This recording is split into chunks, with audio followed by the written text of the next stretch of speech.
नारी शक्ति वंदन अधिनियम लागू होने जा रहा है, जिसको लेकर यहाँ पर देखिए प्रेस वार्ता का आयोजन किया गया। यहाँ पर हमारे साथ गुंजा सिंह हैं।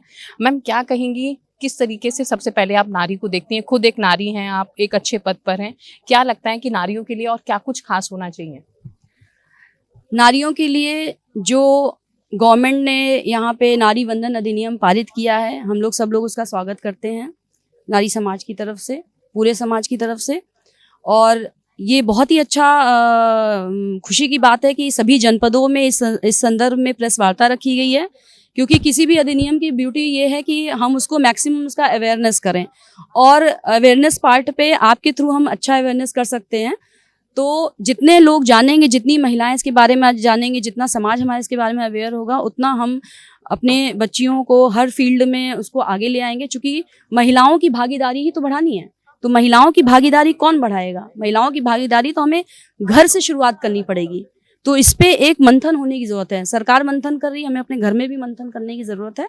तो मैं इस रूप में देखती हूँ कि अभी ये जर्नी है, और इस तरह के जो अधिनियम है ये नारी सशक्तिकरण के लिए मील का पत्थर साबित होंगे निश्चित तौर पे। लेकिन हमारे जो पेरेंटिंग है, हमारे जो घर से, उसको हमें हमेशा सतत प्रयास करना चाहिए कि जो और भी समस्याएं आती हैं, नारी को दिक्कतें आती हैं, वो निडर होके और फ्रीली अपने क्षेत्र में अपना काम कर सके, उनको सपोर्ट रहे।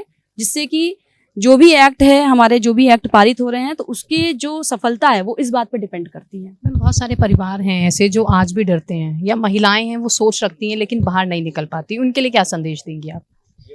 मैंने फिर वही बात बोली कि निश्चित तौर पे हमारे बहुत से एक्ट्स बनते हैं, बहुत तरह की अधिकार दिए गए हैं नारियों को, तरह तरह के हर साल कुछ ना कुछ पास होता है। लेकिन हम लोगों ने तैयारी शुरू की पीसीएस आईएएस की, तो हम लोगों को भी नहीं पढ़ते थे, लेकिन तैयारी शुरू करने के बाद पता चला कि हाँ, ये भी एक्ट है, वो भी एक्ट है। तो आप सोचिए, जो नहीं तैयारी करें उनको तो अपने अधिकारों के बारे में पता ही नहीं है।